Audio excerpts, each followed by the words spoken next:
your second to most recent Substack was on protein, and that is one of the biggest fads right now. Everybody's trying to figure out how they can get like all their calories in protein.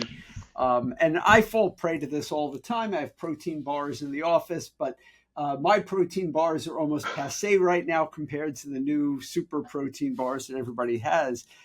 I'm curious, though, another topic in Super Agers is about this issue about rapamycin and its interaction with immunology. And on your most recent one on the protein, you talk about leucine and how so many of these sort of health, health-oriented individuals are taking leucine and they're also taking rapamycin. You just talk about like Yeah, what the evidence is about this and why it's so crazy. this is incredible to me. I mean, I was on this topic, but then when the Daily New York Times podcast last week had one on David Bars, Yeah. Peter Attia, and Andrew Huberman being the number one and two influencers pushing the protein 1 gram per pound, which obviously is a lot of protein to ingest every day. And of course, they're selling these bars that have the most protein ever with the lowest calorie in bars. They've sold so much that they can't even make them fast enough, hundreds of millions of dollars.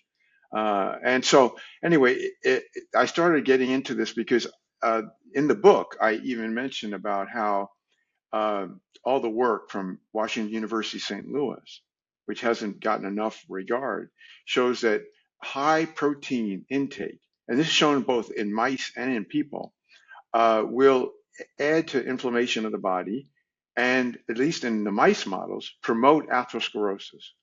And in fact, the leucine, as you mentioned, Howie, that's the essential amino acid we can't get, the body can't make it, but we get it through eating food or bars. uh, Most of it comes from animal sources. Well, it turns out leucine is the culprit. That's the big thing. And this is a real problem because these people that advocate taking rapamycin with no data to know that your immune system is not knocked out because we can't measure it, that inactivates mTOR, the molecular target of rapamycin, and leucine activates it. So what they're doing is they're getting the yin and yang opposing effects. They're knocking out whatever the rapamycin was supposed to do with the leucine. It's just crazy, and there's no data. There's no data, and I just reviewed every meta-analysis, every paper out there, every randomized trial. There's hundreds of them that support this 1 gram per pound, It's insane. and people are on it.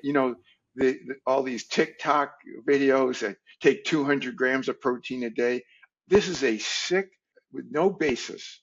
It's kind of reckless. And some people, especially if they take this big protein intake through animal sources, they're going to get a lot of leucine. And if they had a risk for heart disease, it's not going to make it any better.